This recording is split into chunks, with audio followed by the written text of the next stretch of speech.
Alors là, on est chez SMM Technologies et on a le futur foil du bateau Banque Populaire 11. Le but, en venant ici, c'est de lui faire venir prendre sa forme finale. Donc on a déjà une préforme en empilant les plis de carbone sur le moule, mais cette préforme, elle a des tolérances de fabrication parce qu'on ne peut pas avoir la précision géométrique qu'on demande quand on dessine le foil. C'est pour ça qu'on vient usiner ce bloc, ce monolithe carbone, donc avec une fraiseuse 5 axes où la tête peut tourner dans toutes les directions pour pouvoir obtenir la forme finale qu'on désire à une tolérance de quelques centièmes, dixièmes de millimètre.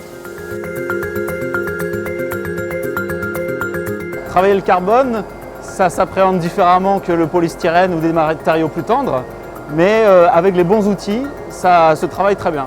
D'autant plus sur des pièces complexes comme celle-ci, évidemment, il y a une grosse responsabilité. Oui.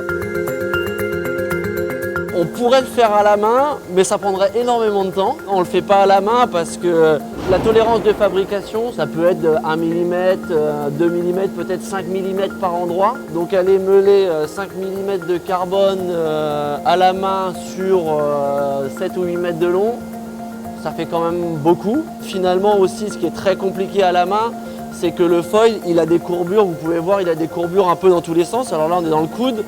Et donc il y a cette courbure générale et ensuite il y a aussi les courbures de section dans l'autre sens qui sont aussi assez prononcées et qu'on veut respecter au maximum parce que c'est la performance intrinsèque du foil justement. Si on met 1 mm plus épais, il va traîner plus, donc le bateau va aller moins vite directement. A l'inverse, si on fait 1 mm plus fin, on va commencer à taper un peu dans les coefs de sécurité.